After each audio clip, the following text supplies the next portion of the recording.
Chin from the Lower East Side. Lower Manhattan. Lower Manhattan. Last year, 6 of my center was slated to close, including the Howard's Madison is housing. But the senior told me, say, Margaret, we're not going to let that happen.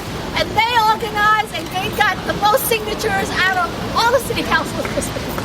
But we want to make sure that the governor hears us loud and clear before the Christmas holiday that he needs to do the right thing and leave the seniors alone. He needs to help the senior to fight for more money for senior housing, for social service program, and keep every center open. And I thank all the state elected officials here who work so hard with us. Together with the city council, we will win. We will win. Thank you. Councilman Steve Levin. Thank you, Bobby. Hello, everybody. Good morning. So the fact that we had to come out here this morning and stand in the cold, it's a bit of an outrage. I mean, it gets our juices flowing and it gets us out here and we're fighting, and that's a good thing. But the fact that we have to come out here year after year to fight for what we should be having as a baseline is a total outrage. When we're having a discussion about whether or not we can save our senior centers, we can't talk about whether or not the top 1% of our society can get a couple of dollars raised on their taxes. Something's a little bit wrong. But I wanted to say that here in this city we have a really great commissioner of the Department of Aging. It's a fabulous commissioner.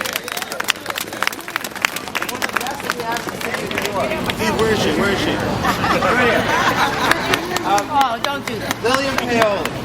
And she, every year she fights hard, but she relies on the funding from the state to come in to help keep these senior centers open. She understands how important they are to seniors' livelihoods. Last week, I was fortunate enough to be able to spend some time going around to the senior centers to wish them, in the district that I represent, to wish them a happy Thanksgiving. I've never seen these senior centers more packed than I saw them last week. People need these services, and it is not fair, it is not appropriate, and it is just wrong to use senior centers as a bargaining chip and to make us afraid and to hold us in fear, so just so that we could that they could play their budget game. So I'm glad that we're out here today, standing up and getting our juices flowing. It's always going to be a big fight, and we like to fight, and that's a good thing.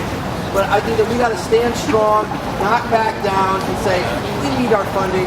This is not something that should be played with as if it's a game. I want to thank Assemblywoman Joan Millman leading the fight, and Councilwoman Jessica Lappin and David Greenfield, and Bobby Sack and the entire senior center community, really keeping up the fight.